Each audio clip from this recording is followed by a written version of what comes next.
नमस्कार साथियों, गाँव राम में आप सबका स्वागत है।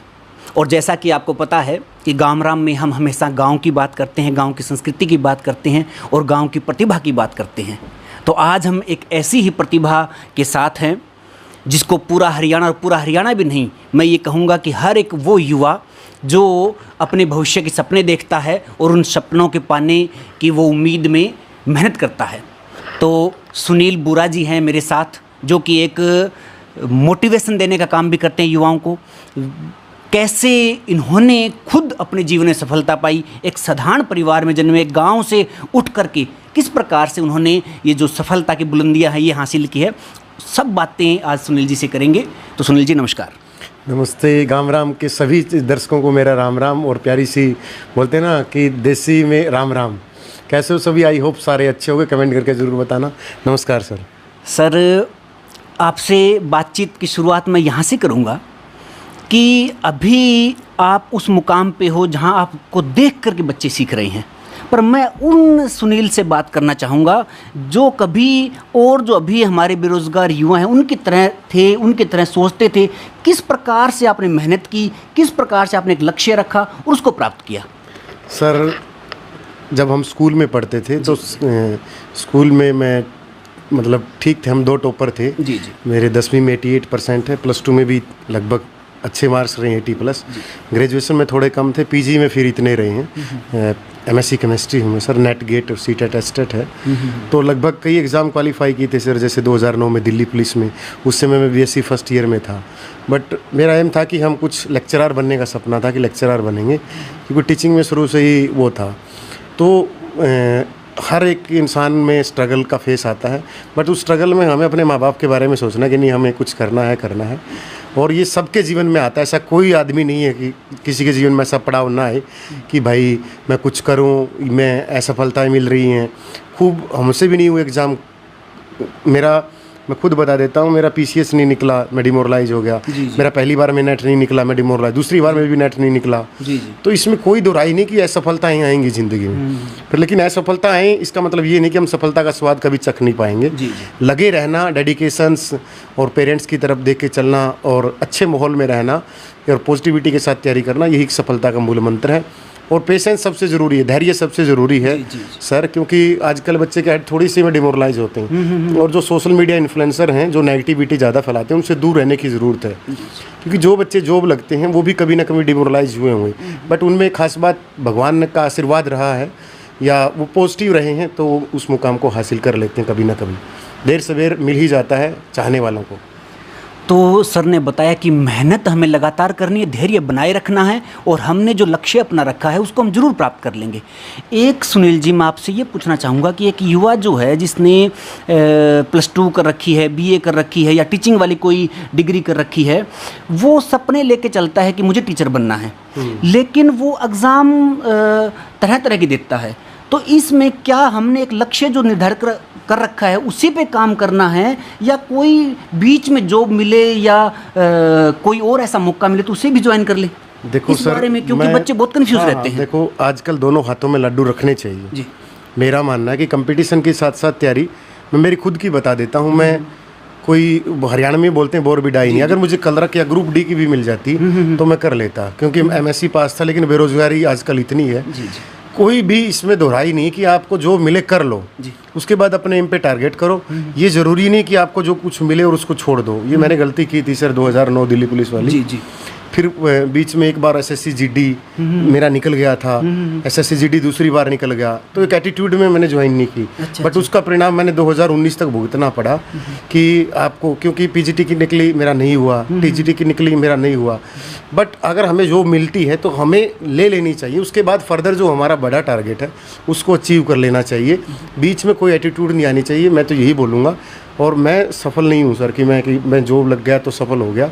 ये तो 1% भी नहीं है कि जो हम करना चाहते हैं वो कुछ बड़ा करें, क्योंकि समाज से हमने लिया है, हम यहाँ का अन्न पानी खाया है, इस मिट्टी का हवा ली है इस देश की, तो हम लोगों के या बच्चों को जागरूक करते रहें।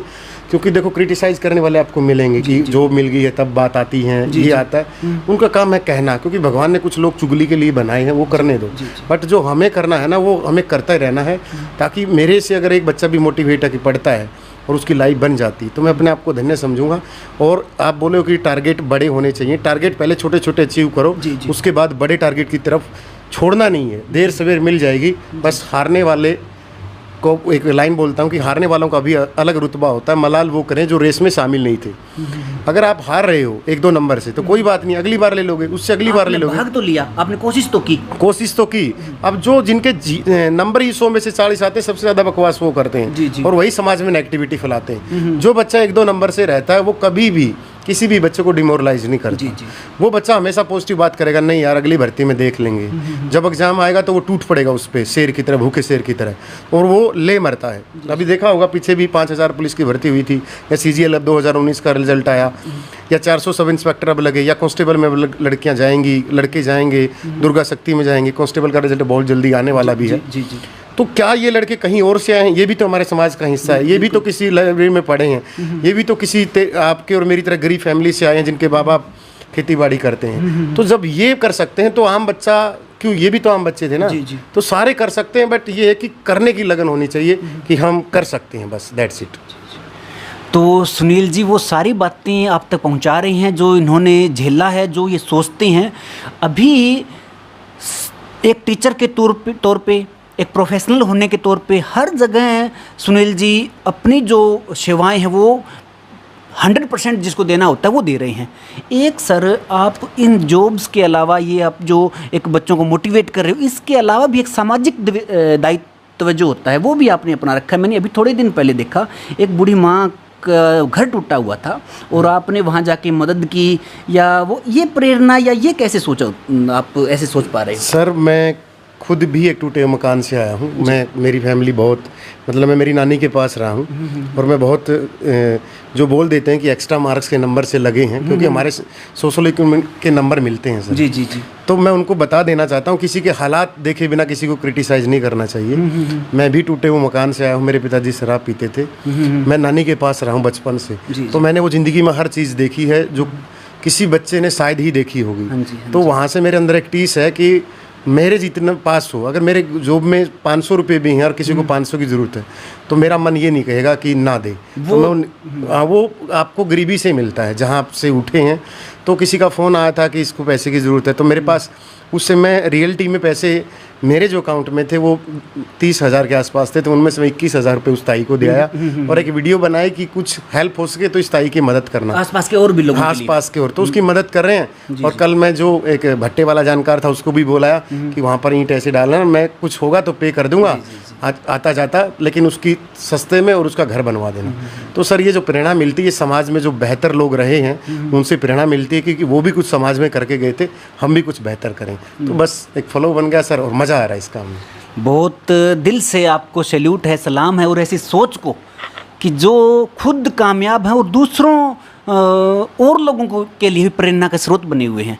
अब सुनील जी एक जो बात है वो मैं आपसे ये करना चाहूँगा कि आप जॉब कर रहे हो, आप साथ साथ में टीचिंग भी कर रहे हो और समाज सेवा में भी हो, इन सब को ये मैं आपकी कर्म भूमि मानूंगा। इसके अलावा जब आप कभी फ्री होते हो तो आपके क्या शौक हैं? संगीत का, घूमने का, खेल का, ये क्या? कोई शौक नहीं है सर मेरा, पढ़ाने से अलावा मेरा ज़िंदगी में कोई शौक नहीं था। अच्छा जी। फुटबॉल खेलने का था शौक, वो बचपन में गरीबी में मर गया, पढ़ना पड़ेगा वो शौक चला गया। फिर जवानी हुई तो क्रिकेट खेलने लगे, थोड़े बड़े हुए, फिर सर फिर जिम्मेवारी आ गई, क्योंकि पिताजी थोड़े से थे, लेकिन वही है कि सर हमें रोना नहीं रोना चाहिए अपनी ज़िंदगी का, कि भाई आप ऐसे हो। क्योंकि मेरी नानी बहुत अच्छी मिली मुझे, मेरे मामा बहुत अच्छे मिले जिन्होंने मुझे सपोर्ट किया। फिर कॉलेज में अच्छे गुरुजी मिल गए जिन्होंने सपोर्ट किया, इवन मेरी फ़ीस में भी सपोर्ट किया था कि भाई इसकी फ़ीस की कंसेशन कर दो। तो सर मैं अब चाह रहा हूँ कि मैं कोई शौक़ ना पालूँ, बस मैं जब भी बेला आता हूँ तो बच्चों को यूट्यूब पर पढ़ा देता हूँ, बस जिस पर आप स्टडी मंत्रा के नाम से जानते भी हो यूट्यूब पे। जी, वो उसके बारे में मुझे पूछना था अभी कि आपका जो मंच है स्टडी मंत्रा, उसके बारे में और थोड़ा खुल के बता। स्टडी मंत्रा एजुकेशन ऐप है जहाँ पर सर हम जिसका मन करता है कि पे करना है तो पे कर दे, वरना बहुत सारे गरीब बच्चे भी पढ़ते हैं। या यूट्यूब पे हम इतनी फ्री क्लासेस देते हैं स्टडी मंत्रा पे कि बच्चा खुद पढ़ सकता है वो। कि जैसे हमने अभी हाल ही में सब इंस्पेक्टर की भर्ती हुई, उसमें 23 लड़के सब इंस्पेक्टर लगे हैं और 11 लड़कियां लगी हैं स्टडी मंत्रा ऐप से पढ़ के। तो धीरे धीरे बच्चे जुड़ रहे हैं, धीरे धीरे मैं कभी भी किसी भी कोचिंग में मैं ये नहीं होता कि कोचिंग वाले एक दूसरे से जलते हैं। हाँ जी, हाँ जी। मैं हर कोचिंग का नाम लेता हूँ कि आपको पढ़ना खुद है। चाहे आप जैसे हरियाणा में ICS का नाम है तो भाई आप परिमल सर से पढ़िए, बबीता मैम से पढ़िए, या किसी भी बड़ी ऐप से पढ़िए, अनअकैडमी से पढ़िए, पढ़ना आपको है। ये कोई भी कोचिंग आपकी गारंटी का जरिया नहीं कि आपको सिलेक्शन देंगे। पढ़ना बच्चे को खुद पड़ता है। कोचिंग तो बस एक कंटिन्यूटी है, कोचिंग एक माध्यम सा बन जाता है। जैसे हम मंदिर में ही पूजा क्यों करते हैं, मैं पूजा का तो घर पे भी स्थान बना, हर जगह है भगवान, लेकिन मंदिर में एक इन्वायरमेंट सा मिल जाता है कि आप चुप, वहाँ पर एक मेडिटेशन सा बन जाता है कि इन्वायरमेंट सही है। जी। तो कोचिंग एक ऐसा ही जरिया है, एक पढ़ाई ऐसा ही जरिया है, टीचर एक ऐसा एक मंदिर की जगह है कोचिंग, जहाँ पर आप अपने लक्ष्यों को पा सकते हो जिसका बेसिक क्लियर नहीं है। वरना सेल्फ स्टडी से भी सिलेक्शन होते हैं सर। और मैं मानता हूँ कि मेहनती बच्चा चाहे वो कोचिंग ले या ना ले, कोई फ़र्क नहीं पड़ता, बस उसके अंदर एक लगन और डेडिकेशन और पेशेंस होना चाहिए, वो अपनी सफलता ले मरता है। जी बिल्कुल, बहुत अच्छे से सारी बातें मन की आप तक सुनील सर ने पहुंचाई।